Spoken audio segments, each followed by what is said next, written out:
सद्गुरु सुखद महिमा कही न जाए। जो कुछ कहूँ तो मेरी कृपा मोते कछु न बसाए। बोलिए प्रेम से श्री सद्गुरु महाराज की जय।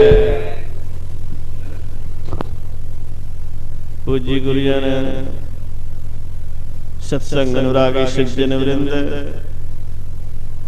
आदरणीय माता एवं बहनों, मैं सर्वप्रथम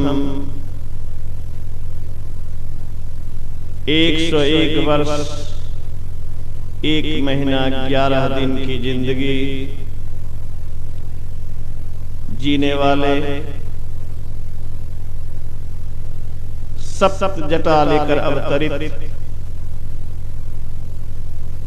सातों लोक सातों स्वर्गों को पार करने का संकल्प लेकर अवतरित विश्व कल्याण हित हम सभाओं के उद्धार हित अवतरित परमाराध्य 20वीं सदी के महान संत महर्षि में ही ब्रह्म जी महाराज की असीम कृपा के हेतु उनके अनंत उपकार के हेतु उनके चरणों में नतमस्तक हूं।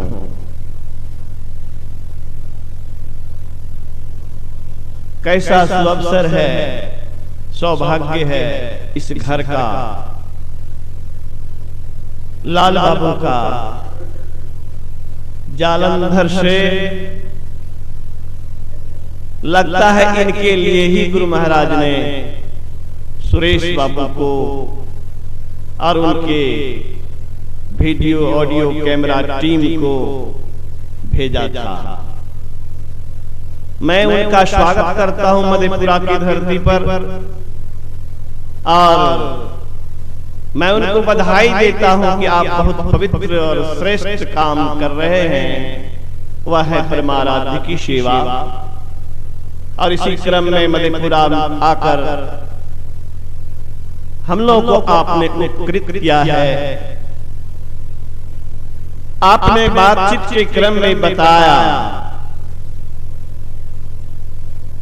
कि जब मैं कार से आ रहा था बिहार, रास्ते में रुकने में असुविधा हुई, ठीक से सो नहीं पा रहे थे,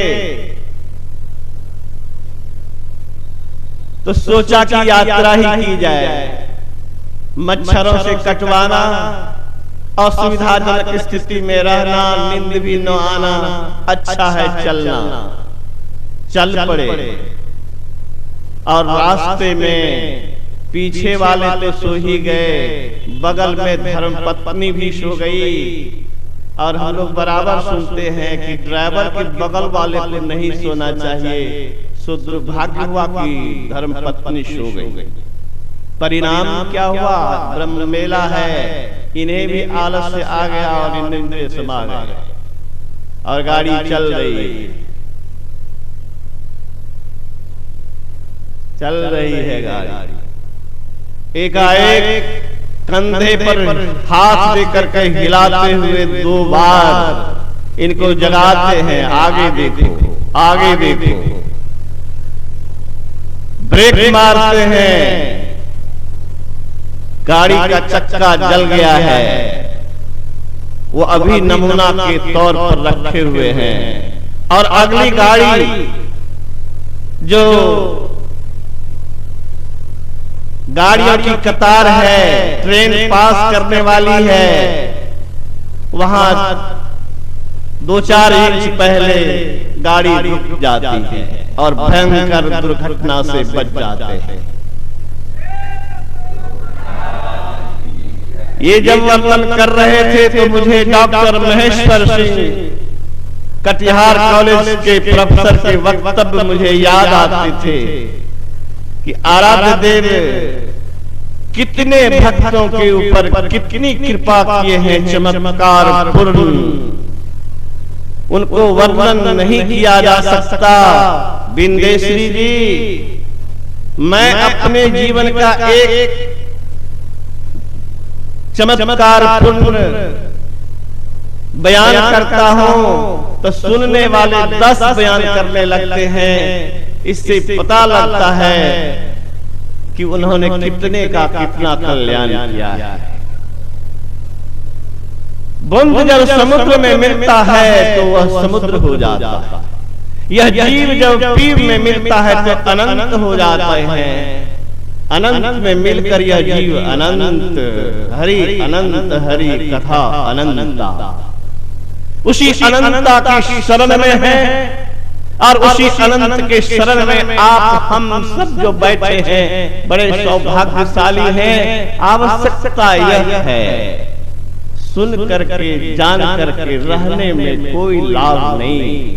पर महाराज ने कहा, बहुत पढ़ा, बहुत सुना, बहुत सीखा, अपना काम नहीं किया तो ऐसे ही है कि जैसे चौपाया जानवर के पीठ पर बहुत सी पुस्तक लदी हो। कीजिए बाबा, कीजिए बाबा, बिना किए कुछ नहीं मिलेगा। हमारे गुरु इतने ऊंचे कि संत भगवान अंतर निरंतर नहीं, अंतर किमपि नहीं। लेकिन ये गाने से नहीं होगा। स्वामी रामकृष्ण ने कहा, मेरे पूर्वज तो हाथी थे, सीकर लेके घूमने से कुछ नहीं होगा। मेरे पिताजी ने कुआं खुदवाया था, इससे कुछ नहीं होने वाला है। पानी भरो और पियो तो प्यास तेरी बुझेगी। तो परमाराध्य जिस रास्ते पर चलकर आत्म कल्याण किए, अगर वह नहीं करते हैं तो आत्महानि करते हैं। सवेरे के पाठ में आया, जो मनुष्य शरीर पा करके अपने को दुखों से छुड़ाने के लिए प्रयत्नशील नहीं है, वह अपनी हानि इतनी कर रहा है कि वह वर्णन नहीं है। इससे बड़ी कोई हानि हो नहीं सकती। तो हम अपनी हानि नहीं करें, हम आत्मघाती नहीं बने। जो गुरु महाराज ने कहा, जो राम ने कहा, जो कृष्ण ने कहा, जो शिव ने कहा, सारे ग्रंथ ने कहा, सारे संत ने कहा, सारे भगवंत ने कहा, उनकी बात पर अगर हम विश्वास नहीं करें, उनके बात पर विश्वास कर अगर हम चले नहीं तो आत्मघात के सिवा और कुछ नहीं है। स्वामी रामकृष्ण ने कहा, तुम्हें सांसारिक वस्तु से प्रीति भाती है, क्यों नहीं एक ही बार गोली मार लेते? क्योंकि सांसारिक वस्तु से प्रीति का अर्थ ही है आत्महत्या, सर्वनाश, प्रलय। तो हम अपने को आत्मघात से बचावें, अपना कल्याण सोचें। गुरु महाराज कहते हैं, कल्याण लोग चाहते हैं। कल्याण का अर्थ क्या है? कल्याण का अर्थ है नित्यानंद ब्रह्मानंद प्राप्त हो जाए, जिससे भिन्न होने का अवसर नहीं है। आज तक का ऐतिहासिक और पौराणिक वर्णन नहीं कि संसार के पदार्थों से कोई कल्याण पाया हो। राजा, रानी, राष्ट्रपति, प्रधानमंत्री, कुछ भी बन के रहो, संसार में जब तक रहोगे, शरीर में जब तक रहोगे, दुख से बच नहीं सकते। दुर्दशा, दुर्भाग्य, दुर्दिन तेरा पीछा छोड़ नहीं सकता। अभी आप सुन रहे हैं पृथ्वीराज चौहान और किरके जिक्र हुए। संत कबीर ने कहा, क्या मांगो कुछ सिर न रहा, देखत नैन चलियो जग जाए। 1 लाख 1.25 लाख नाती, तारावन घर दिया नवाती। लंका साकोट समुद्र सिखाई, तारावन की सुध नहीं पाई। आवत संग न जात संगाती, काह भय दल बांधे हाथी। कोई करे महल कोई करे टाटी, उड़ जाए हंसा पाड़ी रहे माटी। कहे कबीर अंत की बारी, हाथ जाड़ जो चला जुआरी। जुआरी जुए में सब कुछ हार जाता है, तब जो मनोदशा होती है वही हमारी मनोदशा होगी इस शरीर से निकलने के समय। आज मरे कल मरे, हंस के मरे रो के मरे, मरना तो है ही। मरने की तैयारी पहले से करें और इस तरह से मरे हम कि मरिए तो मर जाइए, छूट पड़े जंजार। ऐसी मरने को मरे दिन में 100-100 बार। संत लोग यही कहते हैं, मानव तन की उपादेयता इसी में है कि हम अपने को दुखों से छुड़ा लें। आराध्य देव के प्रवचन में आया, मनुष्य शरीर देव दुर्लभ है। देव दुर्लभ है तो देवता से ऊंचा पद पाना चाहिए, और देवता से ऊंचा वही पद है जो ईश्वर का पद है। यदि ईश्वर का पद नहीं पाया तो देव दुर्लभ तन का आपने सदुपयोग नहीं किया। महर्षि कनाद, लोग स्वर्ग का नाम सुनते हैं, लोग कहते हैं अपने श्रेष्ठ लोगों के स्वर्गीय हो गए, लेकिन संत लोग तो स्वर्ग पर खखार करते हैं, थूकते हैं। गुरु महाराज के गुरु बाबा देवी साहब और उनकी जिनकी कृपा से बाबा देवी साहब धराधाम पर आए, संत तुलसी साहब ने कहा, नर तन दुर्लभ देव को सब कोई कहे पुकार। सब कोई कहे पुकार, देव दे ही नहीं पावे। ऐसे मूर्ख लोग स्वर्ग की आस लगावे, पुण्य छीन सोई देव स्वर्ग से नरक में आवे। पुण्य छीन सोई देव स्वर्ग से नरक में आवे। तुलसी सतमत मत गहे, स्वर्ग पर करे खखार। नरतन दुर्लभ देव को सब कोई करे पुकार। तो खखार करने की बात उन्होंने किया। महर्षि कनाद को जब मैं याद करता हूँ, महर्षि कनाद की जीवनी आप लोगों ने पढ़ी होगी। ओ खेत में फसल के दाने जो बच जाते थे उसको चुन चुन कर जमा करता था। 7 दिन में तो रोटी बनाते थे और खाते थे। जब जब खाने का समय हुआ तब तब महर्षि दुर्वासा उनके खाने के समय पहुंचते थे और उनके भोजन सामग्री को स्वयं खा लेते थे। ऐसा जब कई बार हुआ तो दुर्वासा मुनि ने प्रसन्न होकर के उनको स्वर्ग का राजा अधिकारी बना दिया। स्वयं देवराज इंद्र अगवानी में आए और कहे कि चलिए, महर्षि दुर्वासा ने आपको स्वर्ग का राज्य संभालने कहा है, मैं उनके आदेश से आया। महर्षि कनाद ने जो कहा, वह भूमंडल के तपस्वियों के लिए, साधकों के लिए, सेवकों के लिए गौरव का विषय है। महर्षि कनाद ने कहा, मुझे स्वर्ग नहीं चाहिए, मुझे तो ये मनुष्य शरीर ही काफी है, जहाँ रहकर मैं सेवा कर सकता हूँ, तप कर सकता हूँ, परमार्थ कर सकता हूँ। मुझे वह स्वर्ग नहीं चाहिए जिस स्वर्ग में अपना काम, अपना कल्याण, अपना उद्धार जीव नहीं कर सकता है। और इंद्रिय सुख के पीछे देवतागण दीवाने रहते हैं, मुझे वैसा स्वर्ग नहीं चाहिए। भूमंडल के तत्वदर्शी चिंतक और विचारक कहते हैं, मुझे वह सुंदरता नहीं चाहिए जो कुरूपता में बदल जाए। मुझे वह धन नहीं चाहिए जो धन छीना जाए। मुझे वह कुर्सी नहीं चाहिए जिस कुर्सी से मुझे पदच्युत कर दिया जाए।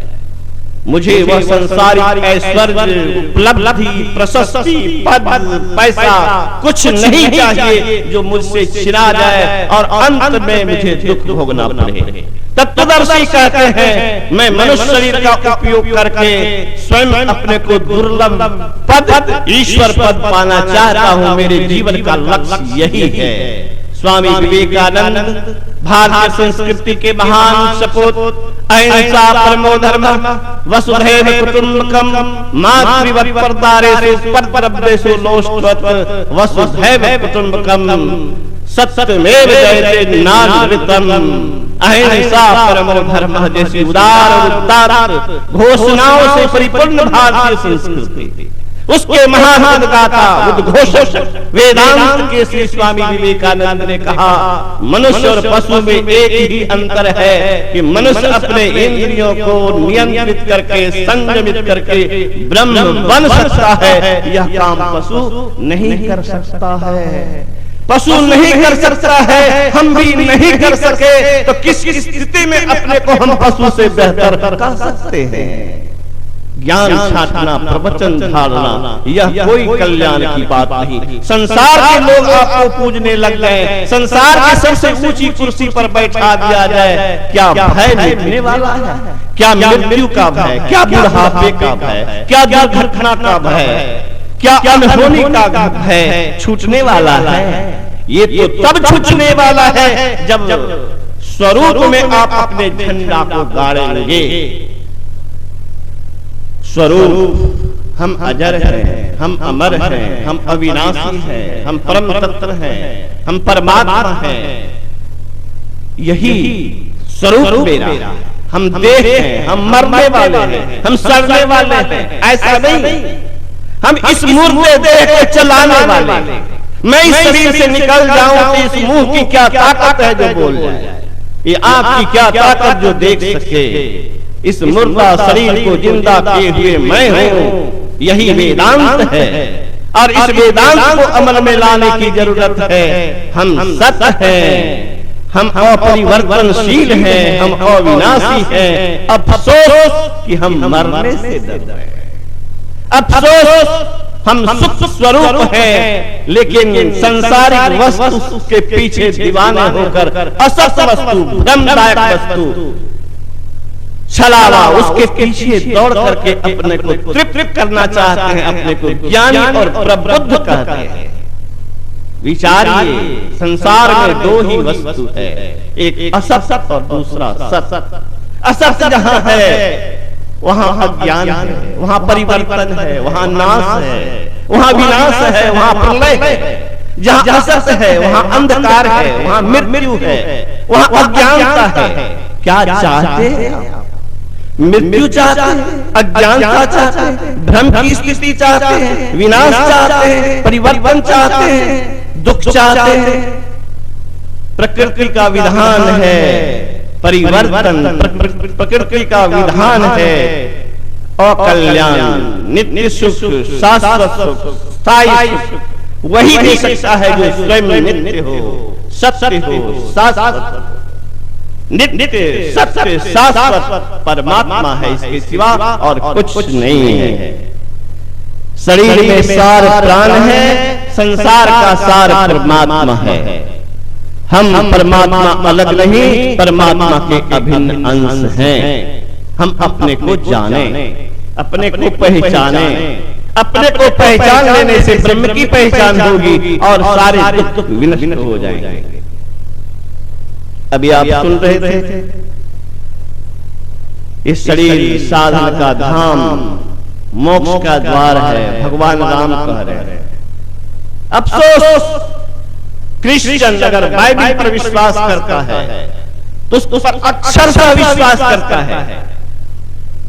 मुसलमान भाई अगर कुरान पर विश्वास करता है तो वह अक्षरशः विश्वास करता है। किंतु हम वैदिक धर्मावलंबी भले ही अपने को ऊंचा कह लें, लेकिन ऊंचा कहलाने का कोई गुण नहीं दिखता है।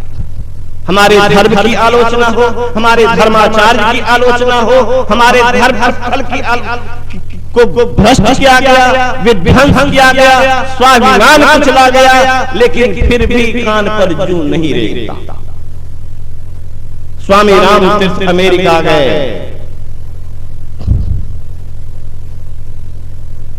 क्रिश्चियन स्कूल में रणभेड़ी बजाकर स्वागत किया गया। इनके प्रवचन हुए, चलने लगे, फिर रणभेड़ी बजाकर विदाई गान गाया गया। स्वामी राम तीर्थ को लगा ये आध्यात्मिक क्रिश्चियन स्कूल, यहाँ रणभेड़ी क्यों बजाया गया, जरा इससे पूछा जाए। तो उसने पूछा और कहा, प्रिंसिपल ने कहा कि हम मानते हैं कि बाइबल ईश्वरीय ज्ञान है, उस ईश्वरीय ज्ञान को विश्व में हम फैला देना चाहते हैं।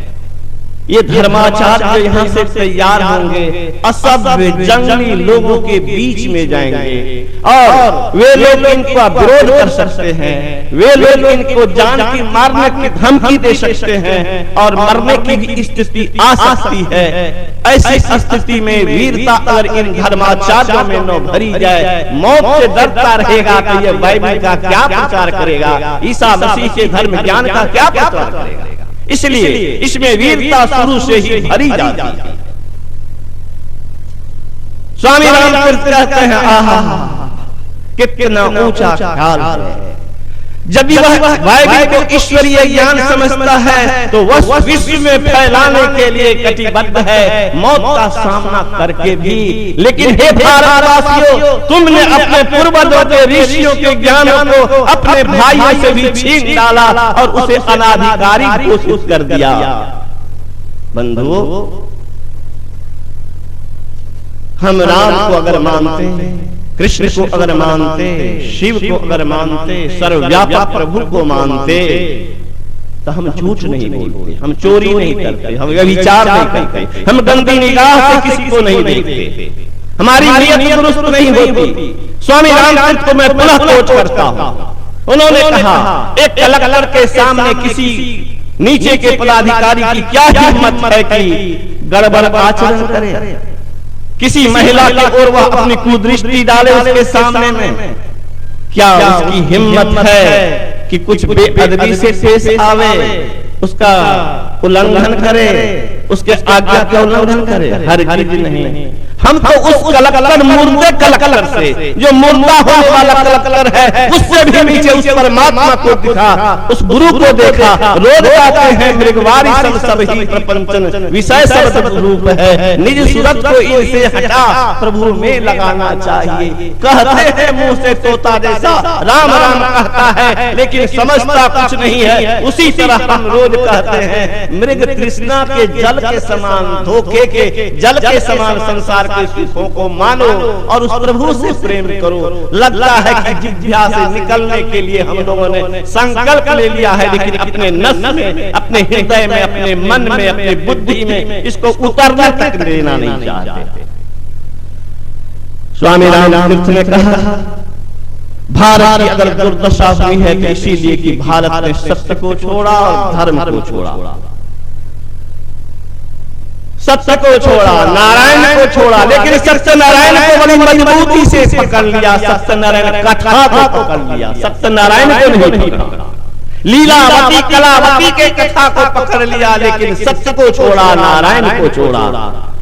जो सत्य को छोड़ेगा वह विष्णु को छोड़ेगा, वह धर्म को छोड़ेगा। और याद रखो, जो विष्णु को छोड़ेगा तो लक्ष्मी उससे विदा होगी ही, क्योंकि हम पुराणों में पढ़ते हैं कि भगवान विष्णु जहां रहते हैं, लक्ष्मी उसके चरण दबाती है।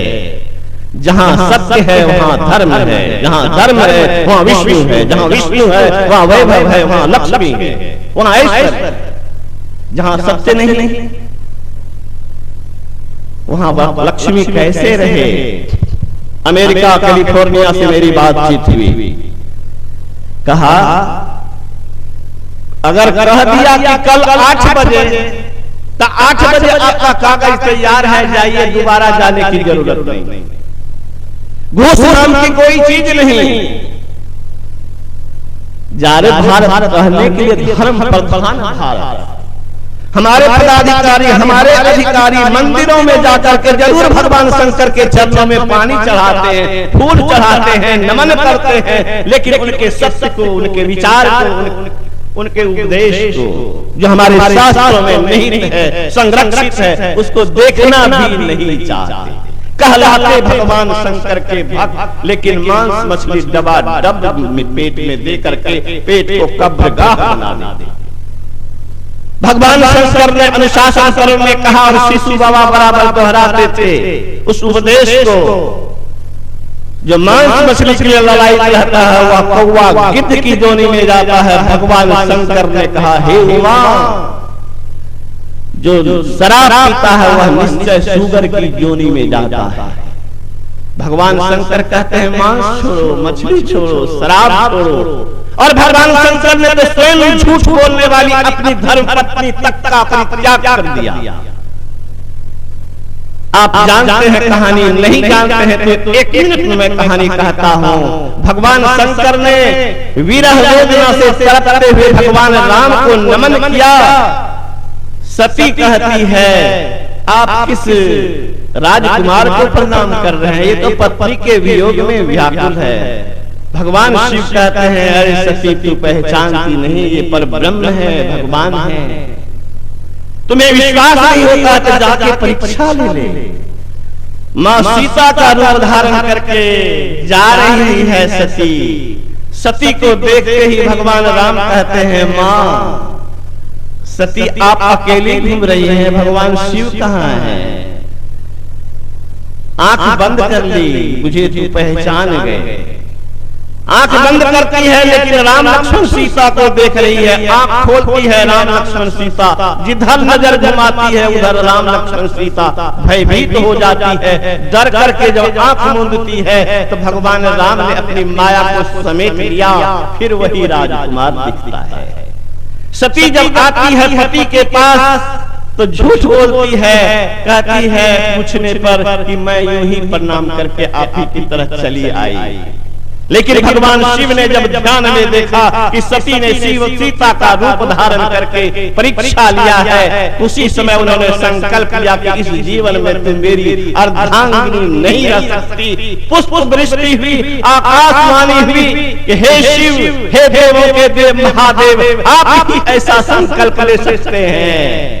याद रखें भगवान शिव के भक्त को जो झूठ बोलेगा वह भगवान शिव का कभी भी कृपा पात्र नहीं बन सकता। उनकी आंखों में धूल झोंकने की कोशिश मत करिए। मनुष्य शरीर की उपयोगिता अभी राम ने कहा, कृष्ण ने कहा, शिव ने कहा, संत महात्मा सबने यही कहा, इस पिंजरे से अपने को मुक्त कराओ। हम कैदी हैं, हम बंधन में हैं। कोई कहे कि कैसे बंधन? तो मैं अपनी बात कहता हूं, मैं इस मूर्त शरीर में नहीं रहना चाहता हूं। मैं इस शरीर में नहीं रहना चाहता हूं जहां काम उत्पन्न होता है, जहां क्रोध उत्पन्न होता है, जहां लोभ उत्पन्न होता है, जहां मोह उत्पन्न होता है, जहां मैं रह करके जो चाहता हूं नहीं कर पाता। मैं नहीं चाहता संसारिक वस्तु से प्रीति करूं, मैं नहीं चाहता कि संसारिक उलझन में रहूं, मैं चाहता हूं कि शरीर से निकल जाऊं, लेकिन निकल नहीं पाता। इस शरीर की गुलामी करनी पड़ रही है। ये पेट भूखा मरता है, इसको खाना देना पड़ता है। चमड़ी में कहीं दर्द होता है तो उस दर्द से मैं पीड़ित होता हूं। मैं तो पिंजरे में हूं, मैं तो जेल में हूं, मैं बंधन में हूं, बंधा हूं। महर्षि फरीद बैठे हुए, फकीर फरीद, उसका शिष्य बैठा हुआ था। एक आदमी गाय को बांधे खींचे चला जा रहा, गाय आगे खिसकना नहीं चाह रही थी, जोर लगा रहा। फरीद ने कहा क्या देख रहे हो? शिष्य ने कहा देख रहा हूं कि गाय को कृषक बांध के हुए है और खींचे ले जाना चाहता है। कहा कौन है बंधन में? कौन है स्वामी? कहा गाय है बंधन में, स्वामी है कृषक, उसका मालिक। कहा नहीं ठीक से सोचो। कहा ठीक से सोच रहा हूँ, ठीक से तो कह रहा हूँ कि गाय के गले में रस्सी बंधी हुई है और कृषक ने बांधे हुए। कहा अगर गाय छूट जाए तो गाय अगर छूटेगा तो कृषक उसको दौड़ेगा पकड़ने के लिए। तो कहो कृषक बंधन में है कि नहीं है? बोलो मालिक कौन है? गाय तो भागना चाहती है, कृषक ही उससे अलग नहीं होना चाहता है। जिसको तुम मालिक कहते हो वह मालिक ही उस गाय को नहीं छोड़ना चाहता है। गाय तो जाना चाह रही है, गाय तो अपने को अलग। बंधन में तो असली बंधन में मालिक है। भगवान बुद्ध ने कहा ये जो लोहे की रस्सी की कारागार की बंधन देखते हो, ये बंधन नहीं है, सबसे बड़ा बंधन है आसक्ति का बंधन। हम संसारिक चीजों से आसक्त हैं, इस देह से आसक्त हैं, संसारिक वस्तुओं से आसक्त हैं। स्वामी रामतीर्थ ने कहा अंधे को ही संसारिक वस्तु से प्रीति भाती। कितना कड़ा अंधे जो लोग भी संसारिक वस्तु से प्रीति कहते हैं, स्वामी राम तीर्थ वेदांत केसरी भारत के महान सपूत 33 वर्ष की अवस्था में विश्व को अपने चरणों में नतमस्तक कराने वाले प्रतिभा संपन्न ईश्वरीय अवतार में कहता हूं। उस स्वामी राम तीर्थ ने कहा, अंधे को ही संसारिक वस्तु से प्रीति थी। वह साधारण विद्यार्थी नहीं था, वह गोल्ड मेडलिस्ट था। वह संकल्प जिस हिसाब को लेता था बनाने का बना के छोड़ता था। कभी शिक्षक के पास किसी समस्या को लेकर नहीं गया, ये समस्या हमको हल कर दीजिए। वह ऐसा जुझारू और संघर्षशील व्यक्ति था कि अपने मस्तिष्क में मैं खोजूंगा इसका जवाब। अगर गुरुत्वाकर्षण की खोज न्यूटन ने किया किसी पुस्तक में पढ़ के नहीं, किसी गुरु से पूछ करके नहीं, इस मस्तिष्क से निकाला था जवाब, तो मैं भी हिसाब के हर एक प्रश्न का जवाब इस मस्तिष्क से निकालूंगा। मैं गुरु से पूछने नहीं जाऊंगा। और परीक्षा में 13 प्रश्न में कहा 9 प्रश्न का जवाब दे, इसमें 13 प्रश्न का जवाब दे करके नीचे में कहा था किसी 9 को जांच ले। इतना विश्वासी, कितना बुद्धिमान, प्रखर बुद्धि का, कितना इंटेलिजेंट होगा, लेकिन प्रोफेसर ध्यानस्थ रह जाते हैं। समाधि टूटती है, क्लास जाते हैं, पूछते हैं रजिस्टर लाओ आदेशपाल से। आदेशपाल कहता तो क्लास लेके चले गए। नहीं नहीं, क्या मजाक कर रहे हो, मैं लज्जित हूं, मैं विलंब से आया। कहा नहीं सर, आप तो क्लास लेके गए। आपको यकीन नहीं होता तो छात्रों से जरा पूछ तो ले। छात्रों से जब पूछा तो छात्रों ने कहा कि सर आज तो झूम गए हम लोग। उसी समय में उन्होंने कहा कि अब रजिस्टर पर राम तीर्थ साइन नहीं करेगा, अब उसी में री लगा दो, री साइन यानी रिजाइन करूंगा। और उसने रिजाइन किया, कम्बल देह पर लिया और चल दिया हिमालय की ओर। उसके साथियों ने कहा था कि राम तीर्थ पागल हो गया है, लेकिन तत्वदर्शी प्रोफेसर उसके मित्र ने कहा था कि यदि राम तीर्थ पागल है तो बुद्धि नाम की चीज दुनिया में कहीं नहीं है। क्योंकि राम तीर्थ जो कर रहा है वो बुद्ध ने किया, वो महावीर ने किया, वो नानक ने किया, वो सूर ने किया, वो कृष्ण ने कहा, वो सब ने कहा, वो सुखदेव मुनि ने किया। किसने नहीं किया? भारत किस पर गर्व करता है? उन सारे पुरुषों ने वही किया। क्या किया? इस देह से प्रेम नहीं, इस देह को चलाने वाले से प्रेम किया। मुर्दा तो क्या से क्या प्रेम करना, मुर्दा को भी जो जिंदा करने की शक्ति रखता है, क्षमता रखता है, सारे कल्याण का धाम है, सुख शांति स्वरूप है, उससे प्रेम नहीं करके, चावल से प्रेम नहीं करे, भुस्सा से प्रेम करे, उसको क्या कहा जाए? शरीर में चावल है तो आत्मा है, भुस्सा है तो शरीर। इसीलिए हमारे सुरेश बाबू जालंधर से आए हैं, ये कम होशियार आदमी नहीं है, बहुत बड़े व्यवसायी हैं, ये दुपहिया व्यवसायी नहीं है। बहुत फैक्ट्री को छोड़ दिया, बहुत कारोबार को छोड़ दिया, करोड़ों के कारोबार को समेट लिया है और गुरु महाराज की सेवा कर रहा है। याद रखिए, यहाँ पर कौन करोड़ कमाने वाले हैं, करोड़ देखने वाले हैं, वो तो आप जानिए, लेकिन करोड़ों की कमाई करने वाले ने याद मान लिया है और परमाराध्य की सेवा कर रहे हैं, इसीलिए कि परमाराध्य की शक्ति को देखा है। और इन्होंने सुना था लाल सखे जी महाराज का, इन्होंने सुना था कि गुरु महाराज चलती ट्रेन में किस तरह से अपने भक्तों की रक्षा किए हैं। इन्होंने सुना था गुरु महाराज के चमत्कार को, और उस घटना से पहले अपनी धर्म पत्नी को भी ये घटना का बयान कर रहा, और ये बयान करते हुए घाट आ रहे थे। उसी समय वो भयंकर घटना जो घटने वाली थी, तो कंधे पर हाथ रखने वाले वो कौन थे? वो महर्षि में ही थे। ऐसे महान सामर्थ्यशाली प्रभु नर रूप में हरि 20वीं सदी में आए, मधेपुरा जिला को गौरवान्वित किया। अफसोस कि मधेपुरा के लोग भी अभी तक उनको नहीं पहचान पाए। बंधुओं, कम से कम जाइए उनकी पावन जन्मभूमि खुक्सी श्याम। ये जालंधर से आए हैं, कश्मीर से आते हैं, अमेरिका से आते हैं, गुरु महाराज की पावन जन्मभूमि महर्षि में ही धाम खुक्सी श्याम पहुंचते हैं। और आप मधेपुरा जिला में रह करके भी इस महान संत की तपोभूमि पर अगर अपने सिर को नमन नहीं किया तो सिर किस काम का है। गोस्वामी तुलसीदास जी ने लिखा है, ते सिर कटु तू मरी समतूला, जे न नमत हरि गुरु पद मूला। जिन हरि कथा सुनी नहीं काना, श्रवण रंग अहि भवन समाना। कुलिस कठोर निठुर सोई छाती, सुनी हरि चरित्र न जो हर्षाती।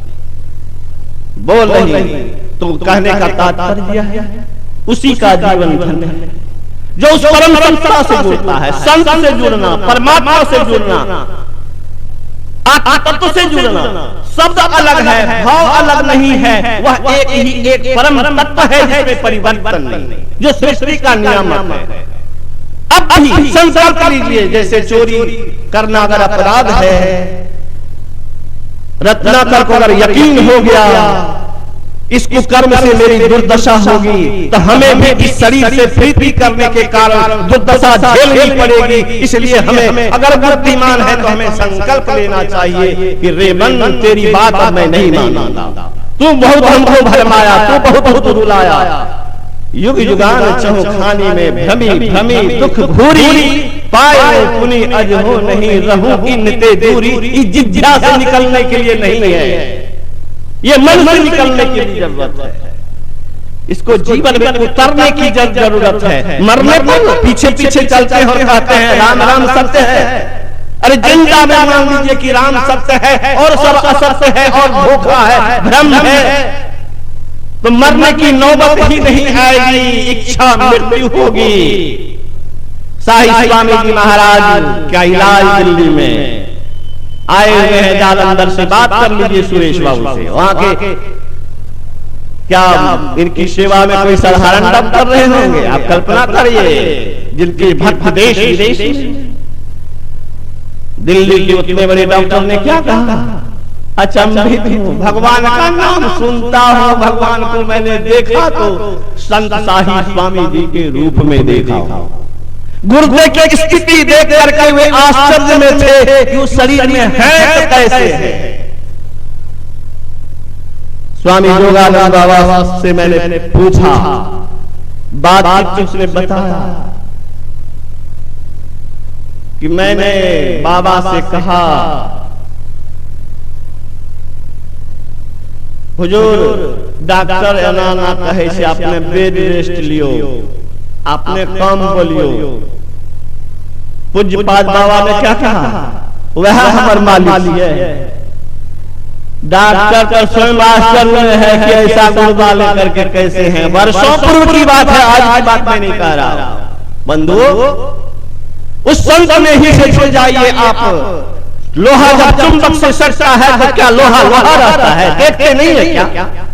लोहा जब चुंबक से सटता है तो लोहा चुंबक हो जाता है। आप भी ईश्वरीय शक्ति से जुड़ जाइए, आप में ईश्वरीय गुण आ जाएगा। कहने सुनने का